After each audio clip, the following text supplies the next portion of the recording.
to be looking at momentum and impulse and how they relate. Okay, so let's have a look here. Impulse equals a change in momentum. So to have a change in momentum, there must be a force applied during a time interval. And you can see how they relate with the equations below. So the symbols for momentum and impulse are P.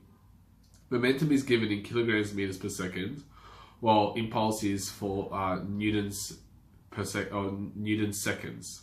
So how do you determine each of them? So to find momentum, you just do mass times velocity, hence the units. And for impulse, it's force times time. Okay, so you can see the units there. Let's have a look at a question now and how we can use these equations. So calculate the momentum each of the following.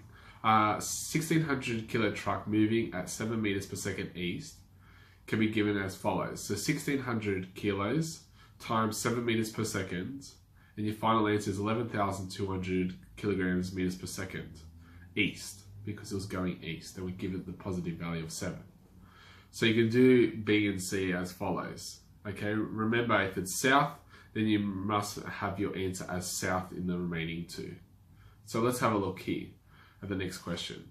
Calculate the impulse needed to cause the change of the following momentum changes. So if we're going from 10 kilograms meters per second west to 15 kilograms meters per second west, then there is a change of 5 newtons a second, or 5 newtons a second west.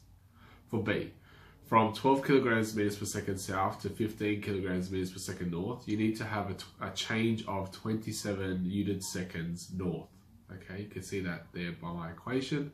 And C, from 10 kilograms meters per second west to 2.5 kilograms meters per second west, you need a force of 7.5 newtons per second east. Okay.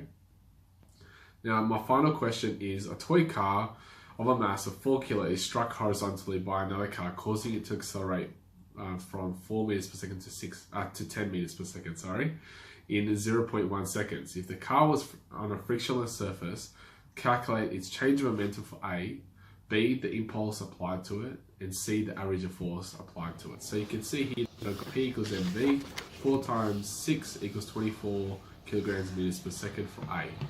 Okay, so that was a change of momentum.